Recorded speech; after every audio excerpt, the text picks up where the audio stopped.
Mataconda77 very generously gave me a year's worth of subscriptions on Patreon and brings you today's video. Miirym versus Morophon, Sigarda and partners Tevesh, Szat and Dargo. Sylvan Library, pretty damn good. Hopefully we can get ourselves into some ramp. A turn 1 Esper Sentinel from the Sigarda player. We draw into a Dragon's Horde, just going to get down a tap land.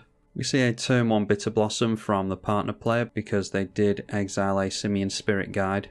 Not going to bother playing around the Esper Sentinel. Let's get down the Sylvan Library straight away here. Drew into a Shockland. More card draw for the Esper Sentinel, the Swiftfoot Boots this time. And not doing anything on turn 2 or 3 here. Esper Sentinel swings in towards us. They've got 9 cards in hand. We're already seeing some hate for running Miirym in the chat. And yeah, noteworthy that the partner player isn't getting any respect there whatsoever. So we'll see if the Rakdos player gets away with murder this game. Cultivate into Esper Sentinel. That has been a really good turn 1 play, as it normally is. They did discard some stuff, by the way, a land as well as a cleanup crew. Alright, so it is an island and a Cloudstone Curio for us. Let's just put the island on top and the Cloudstone Curio. We'll draw into the artifact next turn, and then we'll likely shuffle the land and maybe something else away with the Skyshroud Claim. As of right now, it is a Dragon's Horde for us this turn. Once again, Esper Sentinel drawing a card. Sol Ring into the Esper Sentinel, and they do pay the tax this time. Holding up the 3 mana, so not bothering to waste any of the Sol Ring mana on an equip onto a fairy, curiously. Only 3 cards in hand for the Rakdos player. Odric, Master Tactician, coming down for the human tribal deck. And now it is Utter End that. Yep. This is the player that's really worried about our deck, so the Utter End going on to the Sylvan Library. We know what we're drawing into, we know what we're shuffling away with the Skyshroud Claim as well. So we can get down a couple of untapped lands and just play the Cloudstone Curio, I suppose. And if it gets wiped out, then so be it. Once again, not paying into the Esper Sentinel. Oh, Grave Pact with a bunch of tokens in play. No sack outlet yet, thankfully. But we're going to find it really difficult to keep dragons in play when there's a Grave Pact hanging around. Probably would have gone for the Utter End onto Grave Pact over the Sylvan Library myself. Alright, yeah, seems as though we're going to get ganged up on this game. The fairy swinging in towards us now as well. Cultivate for the Celestia player. Esper Sentinel and Odric swinging in towards the 5-colour player. Chief of the Scale for Morophon, so it's either a warrior or human deck, I would assume. Okay, and seeing another warrior here, that is Brionne Stoutarm. Okay, a Farseek. Do we continue to set up here? I imagine any removal that occurs is going to get pointed at Miirym if we play it, because our opponents seem very, very worried about it. So, yeah, also I don't trust that this player won't get out a sack outlet next turn. Let's go for the Parallel Lives. Our opponent draws a 10th card from the Esper Sentinel, and then play the Farseek as well. We'll get out a Ketria Triome. Bounce a Tropical Island with the Cloudstone Curio, and we'll play that out untapped and pretend that we've got counter magic held up. And there we see 1 sack outlet. That is a Plague Crafter. So here goes the creatures. Glad I didn't play my commander out. See if our opponents start to worry about the Rakdos player as opposed to us. We are forced to discard the dragon, and each one of us being hit by a fairy. Alright. A farewell from the green and white player.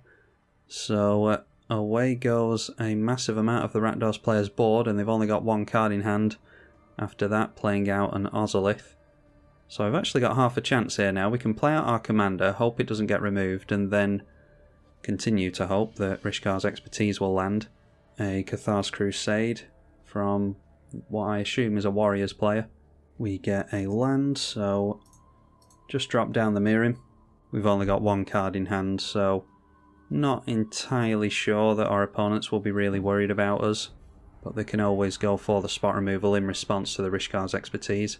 And there's that sack outlet, high market. So Tevesh, Szat, Doom of Fools into play. We will be able to fly straight over and kill that, so maybe we can bargain with our opponents. If we cast the Rishkar's Expertise, they'll want it to survive before combat, because they'll want to get rid of this Planeswalker. We'll see how they feel about that. Sigarda, Champion of Light, into play now. We're all rebuilding quite nicely. Haze's on Tamar, and that is with a Cathar's Crusade in play. So now it's time to see if our opponents allow down a Rishkar's Expertise. We drew into Dragon Broodmother, but I'm going to take advantage of the potential card draw here while we can. Alright, and we are allowed to do that. We've got access to Heroic Intervention now as well, that's really good. So is Ghostly Flicker, if we can start getting these dragons down. Let's go for Imrith, and we can try to draw even more cards. Missing haste at the moment, unfortunately. So it does hit play. The Celestia player was holding on to priority for quite a while there, but we do end up getting a couple of these. So we can go through to combat and deal with this Tevesh Szat. Okay, and now it appears as though they're doing something. That is a Roiling Regrowth, not really worried about that. We do have Ward on the Miirym, don't forget, so not too worried about Swords and Path anymore. This time is Dargo the Shipwrecker entering play for the Rakdos player. Herald of War for the Human/Angels deck. Now Haze's going to trigger at the beginning of the upkeep, and these creatures are going to be huge. So that is 8 creatures entering play, which means 8 plus counters on all of their stuff. So Haze's jumps up to an 11-13, and it is a 9-9 set of Sand Warriors. And following that up with another warrior, Old Ghastbark. That's just a vanilla 3/6, not often you see a vanilla creature cast. Does trigger the Cathar's Crusade again though, putting a plus counter on everything. Okay, surprisingly holding back their 12-14, so maybe worried about losing it in combat and losing all these Sand Warriors. Okay, drawing to a Rootbound Crag. I imagine we can just play that out straight away. We're missing haste at the moment, I think I've already mentioned. So it's probably, to block all those Sand Warriors, a Dragon Broodmother. So yeah, we'll play out the land. Yeah, we'll see what we draw into first with the Imriths. I'll take 1 into the right and 1 into the left here. These do have Ward 4, so pretty much hexproof as the board stands now. So each of those lands, we will draw a card for each of them. And there we have a Beast Within. There's an Urza's Incubator as well. So we play out the Dragon Broodmother here, and we can hold up Ghostly Flicker, Beast Within, and Heroic Intervention. Now something being held up by the Celestia player, so maybe playing around the ward. Yep, they've got a Swords to Plowshare, so we'll make them pay that ward cost. It's a shame we're not going to be able to hold up the Heroic Intervention here. I don't think anyone's going to be looking to wipe the board anyway. But yeah, I'd rather use Ghostly Flicker on the Dragon Broodmother for obvious reasons. But we're having our hand forced here, so let's go for the Ghostly Flicker. So that makes the Swords to Plowshares fizzle because it doesn't have a legal target anymore. We do get another Imrith, of course. And then we'll get the Dragon Broodmother down as well and just pray that we don't see a board wipe. 2 Dragon Broodmothers, and these do trigger on every upkeep. See Tevesh Szat into play now, and they sacrifice their commander to draw 3 cards. Not devouring with any of the dragon tokens that come out here, because I want as many blockers for the Sand Warriors as possible. Shamanic Revelation for the Celestia player. They gained a little bit of life there, but only drew 2 cards to that. And then a little bit more card draw if they can get the creatures, a Lifecrafter's Bestiary. Seeing Morophon the Boundless now. So it doesn't look as though our opponents have any more removal for us. Maybe there's a Path to Exile from this player, could still afford it on the Miirym. But judging by their reaction previously, I think it was that player that said that Miirym isn't a casual commander. And then another warrior, didn't realise this was a warrior, Varals. So I imagine, yeah, we see a bunch of Sand Warriors swinging in towards us here. So we're going to be forced to throw away some Dragon Broodmothers here. It's doing its job in blocking us from the Sand Warriors. These are each 13/13s now. So I'm just making sure that they are all blocked. And then we are going to take a hit from the 7/10 Old Ghastbark. It's noteworthy that with the Balefire Dragon, if we get 2 of those, even if we've got haste, we can't wipe these out now. Yeah, so we'll just have to see if we can get in some spot removal. Oh, what am I talking about? We've got the Beast Within here, so yeah, we can go after that thing already. Okay, and there's the haste that we wanted, Rhythm of the Wild, so maybe we just do a bit of setting up here. We can go for Savage Ventmaw, perhaps. No, we're best being able to hold up Heroic Intervention, aren't we? So, yeah, we'll set up a little bit with Rhythm of the Wild. And we'll go through to combat here because I'm not going to play out any creatures with haste. Just going to leave back a couple of dragons just in case we need some blockers here. We are at 25, but yeah, these creatures could get really big still, so yeah, we'll just attack like that. One in at Tevesh Szat and the other in at our opponent over here. So only drawing one card, unfortunately. And that draws us into a land for the turn. Don't think that's going to make too much of a difference to anything, but it's good to make consistent land drops. We want to hold up Beast Within mana and Heroic Intervention mana. So, yeah, still nothing else we can do there. We'll pass. Okay, a Blood Artist hit in play here. So, what happens with these?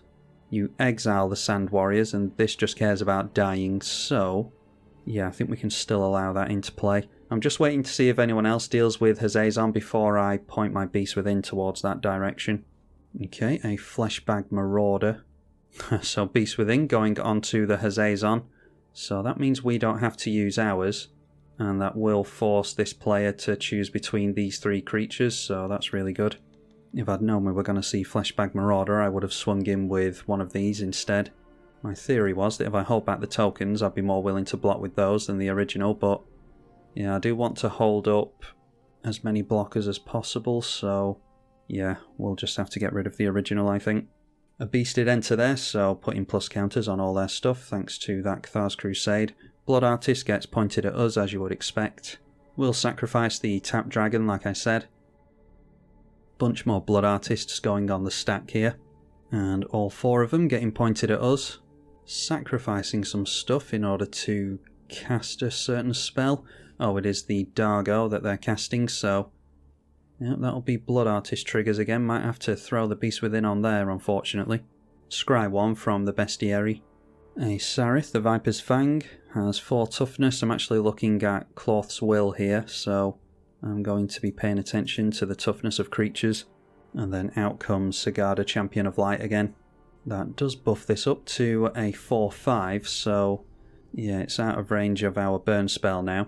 But so is this commander, so it might be that I do that next turn anyway.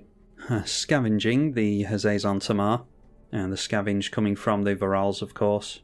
Oh, they scavenged onto something else. There's 2 plus counters over here now, and now scavenging the Chief of Scale over here also.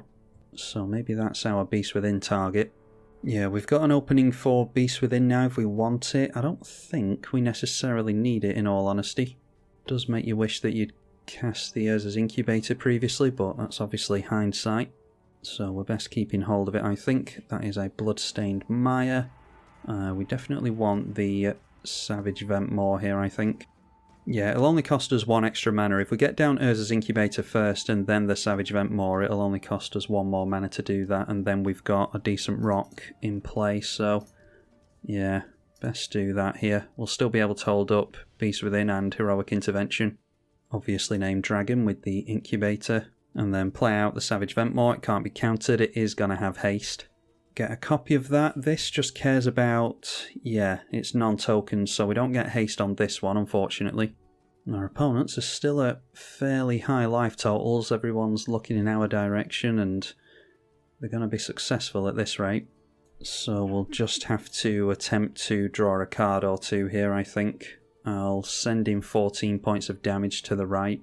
We get 6 mana from the Savage Ventmaw. Draw 2 cards, 1 from each Imrith.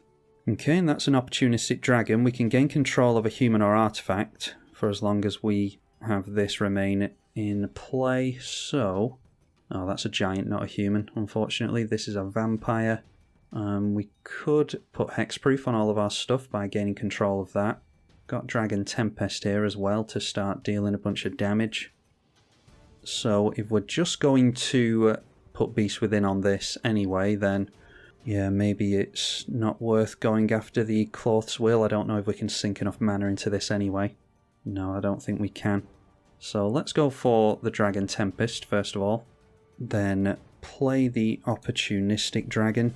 That only costs us 2 mana, no point giving it haste, so I might as well just come in with a plus counter on it. Put Miirym on the stack first.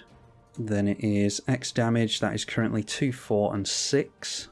So yeah, maybe it is just worth going after this thing then. Or actually, maybe just best getting rid of a player at this point.